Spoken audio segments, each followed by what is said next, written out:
Good day, everyone, and welcome back to FinChat Podcast. I'm Joshua Prince. Together with me are some of our co-founders. It's Bella and Randy. And today we're talking on a wide range of topics from TikTok and debt and inflation. Bella, you want to kick us off? TikTok, man. TikTok became the most downloaded app in the world last week with over 2 billion downloads, which is insane considering other apps like Twitter and Facebook. Is it most downloaded ever? Or really? Not even in a Do you have ever. TikTok? I don't have to. I'm not a TikTok. Me too. I'm a one for TikTok, but it became the most downloaded app ever at like 2 billion downloads. And that was like a huge milestone because it kind of informed where we're moving social media wise and content wise and where you can monetize your content and advertising and so forth. And then the US government announced plans to maybe sanction TikTok because it used to be called an app called Musical.ly, and then a Chinese company, I forgot what the Chinese company is called, bought it. It's not SoftBank though. A Chinese company bought it, added some more features, and then called it TikTok. And it took off. And like they've been doing with other like electronics and applications, they're citing privacy concerns over how much privacy the Chinese government kind of controls and what they have to disclose to the Chinese government, because historically large Chinese corporations and just holders of capital in China enjoy like a exclusively like beneficial relationship with the government where they provide them with data in exchange for more capital or more preference and so forth. So it's a very interesting conversation of the effect of TikTok without America, because America is huge on it. And there's some countries that have already banned TikTok. I know it's not allowed in India. I think India, it's not allowed in India. And there's some countries that are very wary on it. So I think it's a massive topic. We wrote Sia and Tebogo wrote a thing on the Poppy Act that came in South Africa, because I think the biggest problem with the TikTok thing is the data privacy. And I think that's why America has a big problem, because America has this Children Data Protection Act type thing, which is similar to Poppy, because South Africans' children data is also, you're not even allowed to store it. And they have this massive children data thing, and I think the average age for TikTok users are like 16.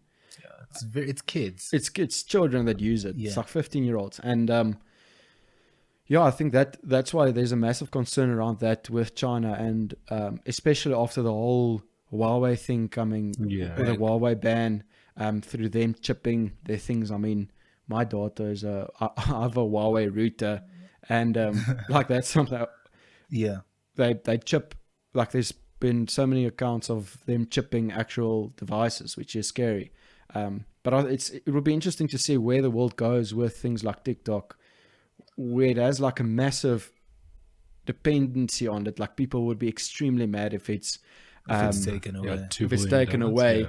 But they're giving so much personal information to China. Like we don't even know what the impact of that will be. Another interesting conversation I stumbled upon with regards to TikTok a couple of weeks ago is music creator rights. So, a majority of TikTok content is people reenacting something to a snippet of a song or stuff like that. And a conversation is starting around whether musicians should be compensated per TikTok, because if you go on YouTube now, they have like this aggressive algorithm policy where they're starting to take down videos that have any form of copyright strike. So if you didn't ask for permission or you didn't cite whose song is it, they take your video down. And sometimes the algorithm has mishaps where even if you did use it as like a fair usage type thing, or you did ask for the permission, it's still taken down. So it will be interesting as well to observe, like, because I think TikTok and music creators enjoy a very symbiotic relationship, in that if your song blows out on TikTok, it gets streamed, you get known, and so like much. Like that stunning song, Megan Thee Stallion. Are you referring to that? There's some of those songs I've never like heard, also like the Don't Rush, the Don't Rush challenge. That's like similar thing where like it got a lot of streams because of that challenge. The thing is why I think music creators would be fine with it is because I think TikTok videos are like 15 seconds. How long are they? They're short. Yeah, and people can't enjoy the whole song just from that snippet, but it's massive advertising for them. It's like a free trailer. Is it like, should the music creators be compensated or should TikTok be compensated type of thing? I think also the conversation is unfair because if you were to play 15 seconds of a song on YouTube, they expect a compensation of some sort, or else they demonetize your video or they take it down.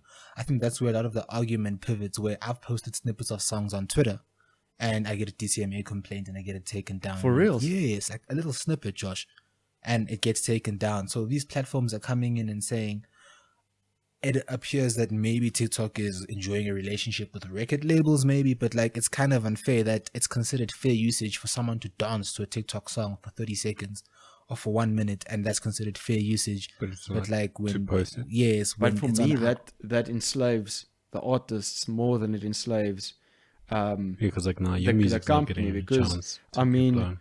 for you posting that short snippet on Twitter, you are helping that artist. Yeah, it's like because you're not sending someone the whole song, without them buying it, like pirating it. You're not doing that. You're almost advertising it, and maybe 10 or 20 of your friends saw that and they became a fan of that artist if they've never heard about the artist. And that's the whole thing with like the system. And I think that's why like people are starting to become more interested in things like cryptocurrencies and the blockchain, because those technologies allow value to get back to the actual creators of things, to the actual music stars, where it's not a record label who owns everything, like 90% of it. do you guys know how a record deal works? Yeah. So essentially, when you sign a record deal, so a person, right, a song has multiple kind of income streams, I'd name them. So there's your songwriting, there's your publishing, there's your composition / production, and other couple of things, right? And these are percentages of a song, right? So major record labels have this thing where they like taking a percentage of an artist. They say it's compensation for them marketing you and developing you as an artist and putting you in the most expensive studios and spaces with the most. They're repurposing your content. Yes. And they have a thing where they take a lot of those. So they take a lot of your publishing and your songwriting. I saw this. They take like 90%. It's arguable. It's crazy. It's a phenomenon where we're seeing like independent artists kind of want to keep everything, but now they have to kind of form those relationships within the industry themselves. They have to manage themselves. They have to plan their own tours. Yeah. They have to get, because the thing is that the thing is why the producers and the record labels are able to do that is because they have the studios. Yes. They have the skills to do that. And they give that to you in return for future profits that you'll make on your song. So if you as an artist would think that's okay to give it away. Well, I would think, if you have a studio, right, and you have a whole producing company, because obviously when you bring out a song, you want it to be quality. What if you could crowdfund the funding for people to produce and build your whole song through all that services that you would get from a producer and a record label, except that you own the whole future profits, and maybe you just pay back the money from the crowdfunded whatever, and then the artist would actually own 100% of the royalty rights. I think the conversation in modern times is not really. I think you go to a record label more of the influence, as opposed to like, I think the production and stuff can be done at home. I think we're moving into an age. We've moved, not we're moving. Yeah.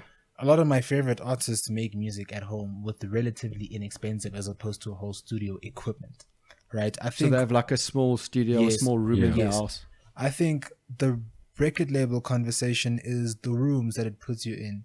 Like, people signed to a record label can get like more promotion. They have relationships with radio kind of stars. They have relationships with brands. So if Kit Kat, for example, wants you, they have a relationship with Universal Music, and so you can get compensated through that. Your merchandising is done quicker. I think that's the big advantage. But the point I was getting to with the record label chat is, I was watching this series last month called Dave, and it's about some rapper called Dave. It's about some guy who just wants to become a rapper, and his name is Dave, and he gets his friend who works in private equity to manage him. And so they're at a party, and his friends is asking like about all of these things, and the person's explaining how publishing works, how songwriting works, and he's just like, but these are like financial instruments people can actively trade and buy and sell to each other.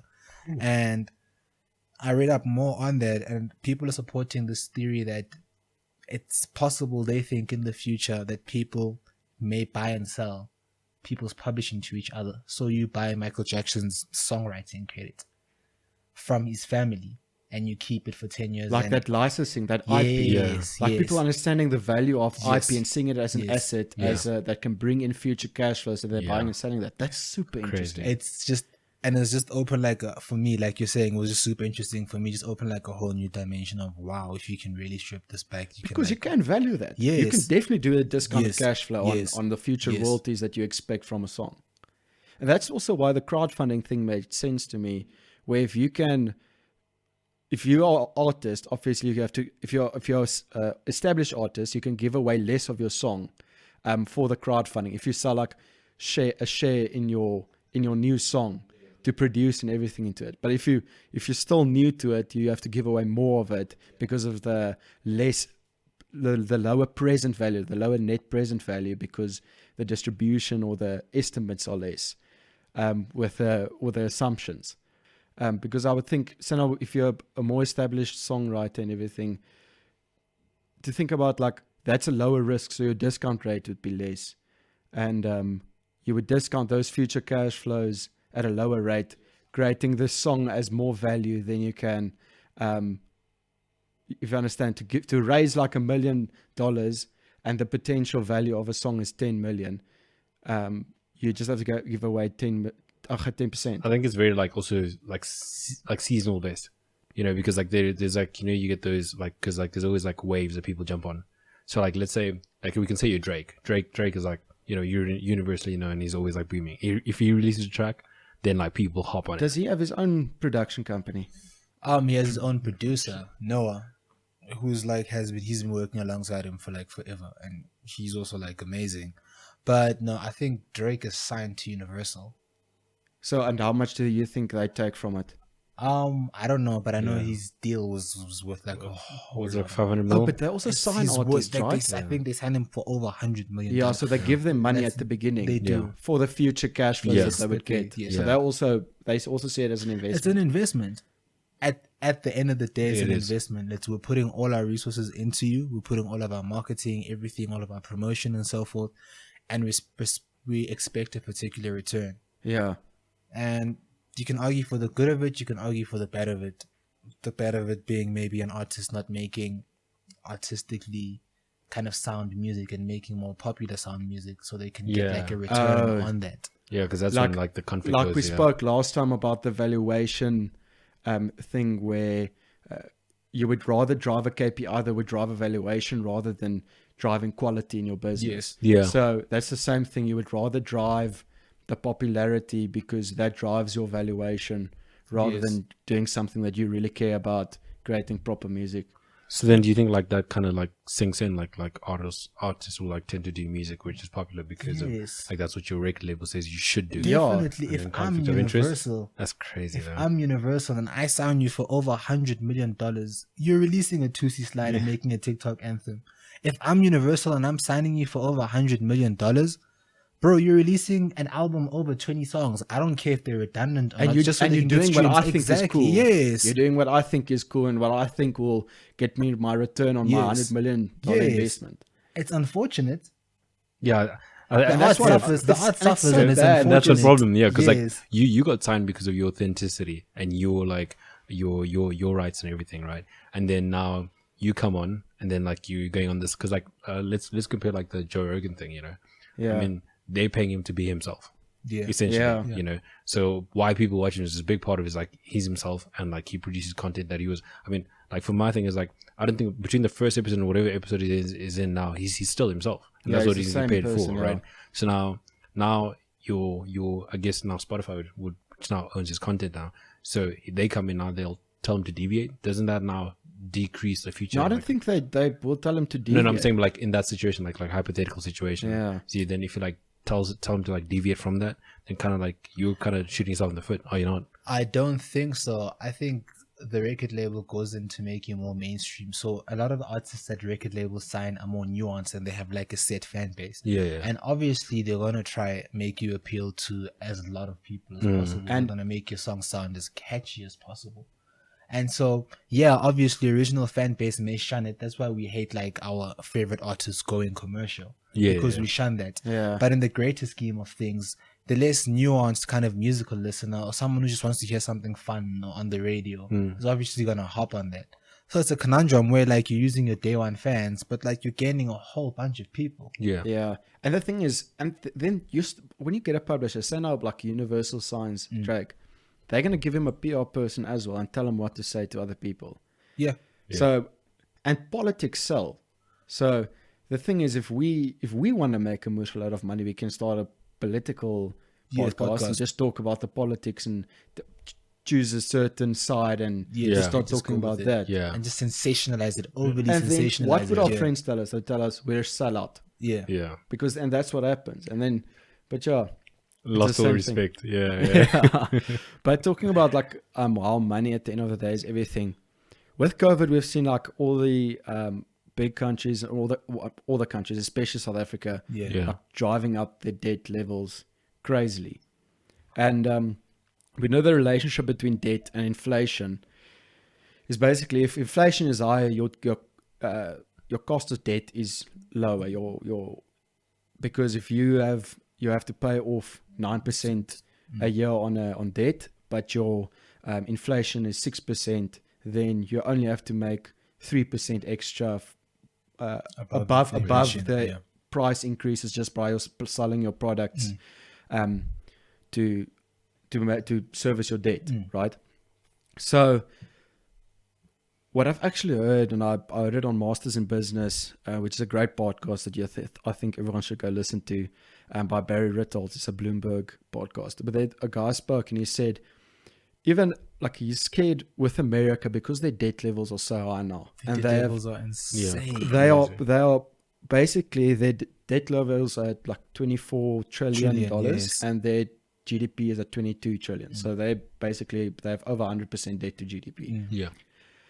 What he's scared is going to happen, but America could have handled that because their economy is constantly growing and they're outperforming the rest of the world, right? But now with COVID and it became like a shock in the system. And what he's scared is going to happen is to start paying off that debt, to almost manage the financial system, because the financial system can just collapse if the debt can't be repaid, and the Fed has to start printing money to start paying it off, and then the currency can depreciate significantly, and it just goes into a huge bugger up. He says that would ultimately result in high inflation now in America to build that off. So I don't know what that means for us developing countries, but I don't think it's the greatest things if where we get most of our products from start going to high inflation where it almost beats our inflation. I think it's even scarier because we already exist on a level of instability. So stability is like the cornerstone of a great economy, right? And for a lot of developing nations, we already exist on some level of instability where, like America, COVID was just like kind of like the finish offer. Like we already was like, if I were to use South Africa, for example, we already had a downgrade, we were going through a recession and so forth, and already there was like some form of instability. So the collapse of, like you're saying, where we get most of our goods and somewhat electronic services would send ripples above what we already have right now, especially because we're also kind of still experiencing instability and the effects of COVID, and that also rolls over to their goods and services. So I think it's scary. It's scary to think about. Maybe that can actually turn into a positive, because some industries in South Africa is killed by the strong dollar and the scale that they can produce at a low inflation rate. Yeah. For example, the chicken, they have like massive chicken industry there, and I know a while back they just came and they dumped, because in America they only eat chicken breasts for some reason, and then they just come dump their poultry, the rest of their poultry, or in South Africa, because we can't produce chicken as cheaply as them. But if the inflation goes up, that can actually protect our food producers in South Africa. We can actually have a agricultural our agricultural sector can grow through that. Yeah. But to what extent, though, do you think we would be suddenly able to service all of South Africa's chicken needs? Using chicken as an example. It's like, I think you'd have to like prepare that. Yeah, you no, know, definitely. No, So we'd have but to anticipate that. Yeah. So our chicken prices will go up, definitely. Yeah. But in the long run, It's good. Yeah. we can have a improvement in our agriculture sector. But it's a difficult thing because the inflation will result in the dollar depreciating probably in value, Yeah. making it cheaper for us to buy from them yes. still. So it's just that relationship which is difficult. But I think it's gonna be weird where we're going now, because we're even seeing America's interest rates are incredibly low. They're close to 0%. Yeah. And South Africa, even with our massive drop in interest rate cuts that we have had, our inflation is still at the lowest in 16 years or something. So we're probably going to see the interest or the repo rate even dropping with a further, it can even be further than 200 basis points. You think so? To under 2%. I think, yeah, because it was like something I think I was reading, I came across, is that there were still more cuts coming. Yeah, there probably is still probably more cuts coming in, but that brings our interest rate parity to America, like becoming from where it was more than 5% between our interest rate and theirs is bringing it down to like a percentage point. Up. It's going to be scary to see what happens then, because if the developing countries are bringing down their interest rate to the levels of the developed countries, I don't see any investment coming to Africa then. Why? Because a lot of the interest rate, like our interest rates, obviously in the short term, creates value or improves our currency strength, because there's a mutual load of buying of rands to invest here to get our higher interest rate, because they can borrow in America at 2% and then put it here in a fixed deposit at 8% and makes a 6% spread. But obviously over that term, the returning of the cash back to America depreciates the rand over time. But if our interest rates drop that low with our economic conditions and our downgrade, effectively we're not as attractive as we why used would to someone be. invest in us? But it's I see what you're saying, but I don't know. I don't think like. Do you think there's another route currently? Well, I spoke to. I think actually we should start investing in the economy then, and start almost returning the future cash flows of investments in other countries back to South Africa. It's because if we can get similar investment returns from America than we get from South Africa. So say our returns and yields go down to 4%, right? Okay. And we can get 3% from America without the risk that we lose a lot of money. We can actually start investing big amounts of money in America, I think, without the risk of losing it, which can over time return cash. Because that's the thing with investments. Yes, we need foreign direct investment in South Africa. We do need that. But that's to build, that's like a quick solution to build infrastructure or build businesses and to create jobs, which ultimately is what we want, right? But over time, that cash, most of that future cash and profits gets returned back to America or wherever our investment came from. So in the long run, our country will be owned by people who aren't South Africans, where what America has done, what they have done, which is that they outsourced most of their services to China, and they put all their things there because it can be generated cheaper, so they can manufacture cheaper there. Everything is cheaper there. But the biggest value add they do in their own country. So they do all the services. The servicing comes from America. The agency comes from America. So all that large margin gets added in America, and that's why they're like focusing on the tech companies. And we've seen this boom in tech because they are adding the brick and mortar happens in China, which is cheap, but the biggest value add, which is the branding and the servicing and all of that, happens in America. So they're not a manufacturing economy anymore, they're a servicing economy. And in South Africa, I spoke to Marinus from Pineapple, and he said what South Africa should start doing is actually exporting services. So what we do is we create tech companies in South Africa, and our market, this is what Israel does as well. Our market is America. So we go launch products in America, but all the development and the cash flow comes back to South Africa. Because our cost of living is lower, and we have proper education, so we have really strong developers in South Africa. So if we can create that, South Africa becomes like Israel does it, where they they get their venture capital there in Israel, and they develop and they stay there. Then they sell their products in America. To America, And that's what's keeping Israel's economy running. I mean, they are crazy. All they do is they do research and they develop companies to sell in America.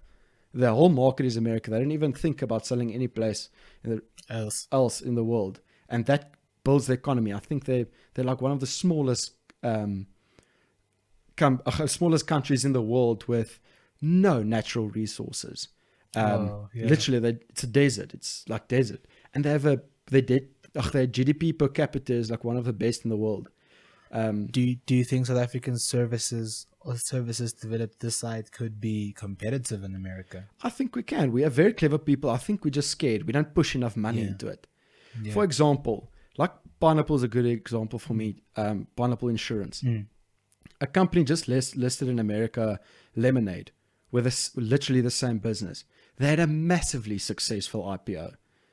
And if Pineapple is actually launching in America now in the next month or two, and I think if Pineapple is a success story like that, where we develop the service, we develop the company in South Africa, but we sell it in America, and we even list in America and return that cash back to South Africa. Or like open away like a paving. That can be a massive like spurt, because we just need that confidence. We just need to see someone we can do it. Yeah. And I think we can. We have I think we can too. I've seen, like you're talking about Pineapple and Lemonade. I've also seen like multiple examples rather, of what you're saying too. Whether it be, I saw Goldman Sachs and Apple started the Apple Card. Yeah. And they were showcasing this app, right, that goes along with the Apple Card. And I was looking at this thing and I was thinking to myself, the F&B app has been able to do this since I was in high school.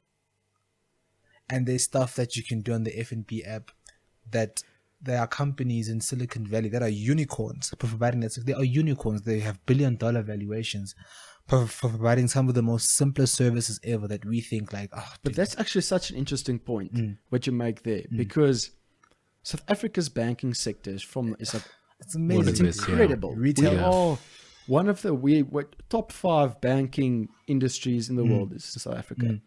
And like you said there, you've been able to do that on the F&B app since high school.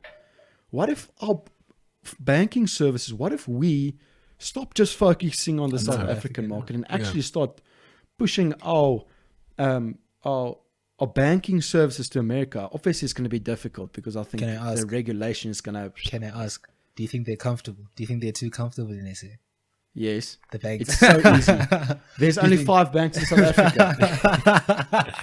Bro, all the others are so small. It's literally, it's 5 big banks and they do everything. In America, there's like... Yeah, it goes back to the whole thing of like just not being as explorative, you know. It's like where do you on a bank? I mean, there's like... They don't have to take the risk to go there, but I think it's becoming almost a responsibility to go there, because all our capital has been going into our financial services. All our talent has been going into financial services. No one is studying engineering to become an engineer. Everyone wants to be a quant. Build the actual product and raise money and sell it and build a massive business. That's not what happens. We have so many like chemical engineers, like investment bankers. All the talent goes into the financial services. We have a much strong financial services industry compared to the rest of the world. We even compare just to our other industries in South Africa. And we just sit there and pay these people. But I mean, we're going there next year. We're getting paid. We'll be paid more than the average graduate. Because we're going into financial services. I had the privilege with you guys to listen to Alan Pillinger speak last year, and he talked about how the focus in South Africa, especially in the retail banking sector, is switching. So they have a huge focus on stealing customers from each other. In South Africa, yes. Whereas abroad, they have a focus on the current customers that they have. So everyone already has like a specific lane. So Wells Fargo has people that they service. Bank of America has people that they service. Chase Bank, which is now JP Morgan Chase, has people that they service and so forth. And they just stick to them. Yeah, they don't have any competition. They don't have to worry about they don't worry about the other bank's clients. Yes. They just chill and I mean, just if you switch with their customers. Yeah. Do you think South African banks could be a threat to that if they went out there? I think so. I think so. Because we have a different grit. Yeah. We have like a switching mentality. Like they just focus on stealing customers, not stealing, well, taking customers from each other rather. No stealing customers. That's what we want to do. That's what the banks do. They try to go into each other's spaces. We see Capitec, who started Discovery bank, just started as well. they started a bank for low income people, and FNB straight up went to that as well, trying to service them. Absa is everyone is challenging for the same group. Everyone is challenging across different sectors now. I know some retail banks want to go into insurance now. I know banks that have enjoyed a relationship with Discovery, kind of seeing it starting to become sour because they want to go into insurance now, and it's just like, wow. So everyone financial services, is going to be 5 companies who do exactly the same thing for the same people. So it's everyone does insurance, everyone does the banking, everyone has a business bank, everyone has But taking back to your point, I think that would be very interesting to see within and outside of financial services how an export of services from South Africa would look. I'll be interesting to actually talk to some banking CEOs in South Africa and actually asking them that, like, why don't we do that? I think we have the grit and we have clever people here. If you go to Wall Street, the people who work in their financial services, and they aren't as skilled as South African financial service people. For the top banks, they're all from Harvard, Stanford, or something else, and they all have like a set thing. I saw something interesting where someone said that they don't think American graduates would want to go to Wall Street anymore, where there's a Hong Kong to go to, or where there's a Singapore to go to right now, because that's where capital is moving towards. Oh, like to going to HSBC or Goldman Sachs in Hong Kong. And she says that it's very worrying because they don't feel like a Harvard graduate has the grit to survive in Hong Kong, because Hong Kong is not a comfortable environment. Think about it. It's a completely different language, a completely different system. I think with us as South Africans, and I see this with my friends overseas, like you're saying, we have grit. South Africans have grit. So no one comes home after 6 months. It's like, oh my gosh, I just miss my mom. I mean, you can. There's nothing wrong with that. But it's just people really stay things out. And he just says he feels like a lot of their graduates don't like going outside of their comfort zone a lot. They kind of have their whole life planned ahead of them. They've kind of planned like, I want to do this to get me here. And they don't have anything personally that makes them like have the staying power. But why do you think if South Africans have so much grit, we don't take it goes back to our risk averseness conversation we had 2 podcasts ago. Oh, so we work hard to reduce our risk. Yes. They're like, no, I'll just throw money into this thing and see what happens. That's what Americans do. That's literally what VCs do in America. Yeah. They have so much capital to play around with, though. That's the thing. That's the thing. They're just like, hey, I'm gonna just throw $200,000 in these 5 startups. One has to work out. Yeah. For them, it's just like one has to work out, and they're not afraid to fail. Yeah, they have this. That's like this one entrepreneurial podcast I listen to. Mm-hmm. They do. It's entrepreneurs who've made a lot of money, and now where they exits, they make like they have like a $300 million exit, and they just have that cash, and then they do some angel investing, and they say, you take like 50 bets, and then and then 3 of them work out, and then you just make all your money back on those 3. Well, I think in South Africa we're way too scared to do that. Yeah, but I think it's a different mentality. If we use pineapple again as an example, if South Africa poured 100 million rand into pineapple and we pushed that thing, went and launched it powerfully in America, we don't know if they could have listed now an IPO in a year's time at $10 billion. They probably could. I'm really sure they would be able to. They probably could have. We're just very risk averse. But 100 million rand in South Africa is a moose a lot of money. Where $100 million in America is it's nothing. It's nothing, yeah. Yeah, someone walks around there just in their pocket. Like there's so many people that have $100 million in America. Just sports players signing deals like $500 million. Yeah. You know, so it's just like it's capital is everywhere, man. It's everywhere, you know. It is insane. That's crazy. Yeah. Like I was thinking, like as you guys are talking, I was like that stuff is actually insane because now it's like speaking about that actually, LeBron James, right? So he signed like multiple deals, which are crazy amount of money, right? Now his media company and him and his media company just raised like 100 million actually to get them to expand. You know, and before like they used to like start and it was very like niche, you know, and it was like only like a lot of sports people would watch it. But now it's like expanding and like they just raised 100 million. But like a huge part of it is like obviously, you know, it's like it's Mav Carter and you know it's LeBron James. And like there are so many companies that do the same thing.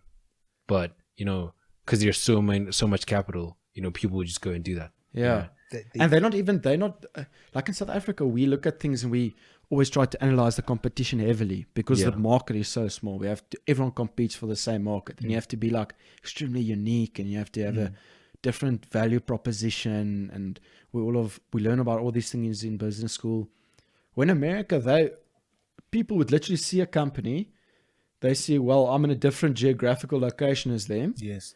They're on the other side of the country. I'll literally copy their company exactly, call it a different name, and just service the people on this side of the country and tailor it to them and be incredibly successful. Yeah, because I was actually listening to a podcast actually on the way here. It spoke about competition, you know, in that aspect where a lot of people in like first world countries don't really consider competition as much as people do in third world countries, you know, because it's just like, well, I mean, you can learn from them, or like when it comes to like crossroads, I mean, you'll just go to court and settle it. But besides that, you'll just change a few things and like you can go forward. But here we go in and we like do deep dives and like, oh, well, I can't do this because this person's doing this. Like, and I mean, that's our mentality, don't lie. When you think of a company, an idea of a business that you can start, automatically you automatically get demotivated when you see someone else has done it. Yeah, and I think that's holding back a lot of South Africans because we're so used to being, oh no, someone else is doing it, so I can't do it. Where we think that lead time they have on us, we'll never catch up. Where I think if we liberated in like they are in America in that way, they don't care that someone else has started it. They think I can do it. And even if they're competing for the same pool, they still go do it. Yeah. They still think I can do it better than them. I mean, just think about this now. So now you have an idea to start a gym business in South Africa. It would be so difficult. And no one even thinks about starting a new gym business, a gym franchise like Planet Fitness or Virgin. Yeah. Because they think, no, we have to compete with Virgin and Planet Fitness. But I'm sure there's some things that neither of those two brands do that you can do extremely unique and actually build as big a gym brand as them. Yeah. And I think people are just scared because I think, no, other people are doing it. Other people are doing it. It's unfortunate. I still think it's super unfortunate. Yeah. It's like with the gym example, I was actually, because I remember like a few weeks ago, I was on Instagram just scrolling through and Gold's Gym came up. I don't know if you guys seen it, like, and that recently came to South Africa. But my thing is like, is it a chain? Is it a chain from? They're from Dallas, Texas, from Dallas, USA, Texas. And like now they're introducing to the South African market, you know. And it's just like, well, they already know that there's a Virgin here and there's a Planet Fitness here, but they still came because they knew there was something. The gyms are doing so badly in South Africa, you know. And now COVID, like, I don't even know what's going to happen with Virgin. I don't know if it's going to exist still. Yeah, because it was owned by Braid. I think Braid sold it now. I'm not sure, but they were doing horribly, and I could tell you they were doing horribly because they couldn't employ people in overtime to wash or clean the gym. Really? And after hours. If you went to a Virgin, they cleaned in between your legs while you were gymming. What do you because think? they can't afford to pay the people to work after hours when the gym is closed.